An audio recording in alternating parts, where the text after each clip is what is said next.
There's something very instinctual about string instruments. And you could take someone from 1,000 years ago and you could put him in my shop today, and within minutes he'd be able to play on an instrument. He would be able to discover sounds and notes and tones and tunes and melodies that he would be able to relate to.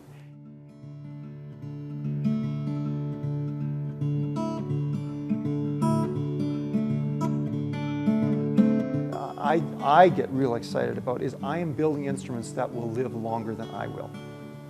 And in the same way that I'm thrilled when I see an instrument that's 100 years old and I imagine the person that built it. And I can look inside and I can imagine the processes that he or she went through in building that instrument. Similarly, I'm excited by the prospect that someone 100 years from now is going to look inside my instrument and they're going to feel a connection. Very few things that we do in this life may have that effect 100 or 200 years from now. But a musical instrument very much has that potential, or a musician. They'll pick that instrument up 150 years from now and they will do things with it that I can't even imagine right now. But they will feel a connection. There will be a physical connection to me and what I did when I built that instrument. So there's kind of a timelessness to that, in both directions. When I work on old instruments, I get that connection from those people who did all those things and why they did them, and I have to try to understand that. I have the opportunity to try to understand that, and I have the opportunity of pushing something off into the future that other people will be able to play with and imagine and create with. I work a lot on his older instruments. I do a lot of repair work.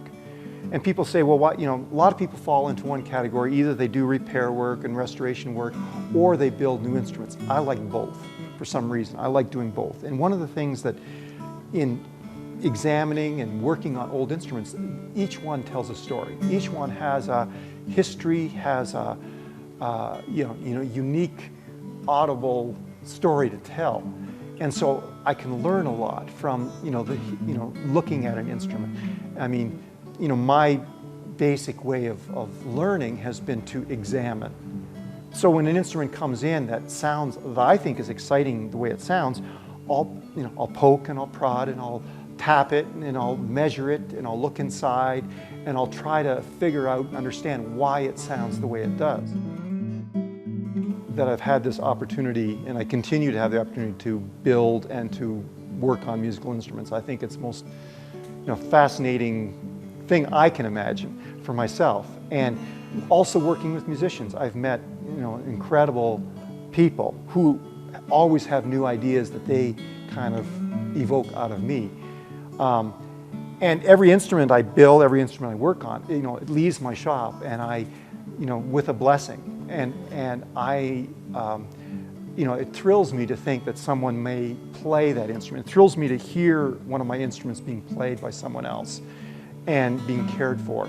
I send these little puffs of my own essence out into the world, that are musical instruments, and the fact that other people will love them, will play them, will appreciate them, is just icing on the cake, so to speak, of my experience that I get when I actually build them.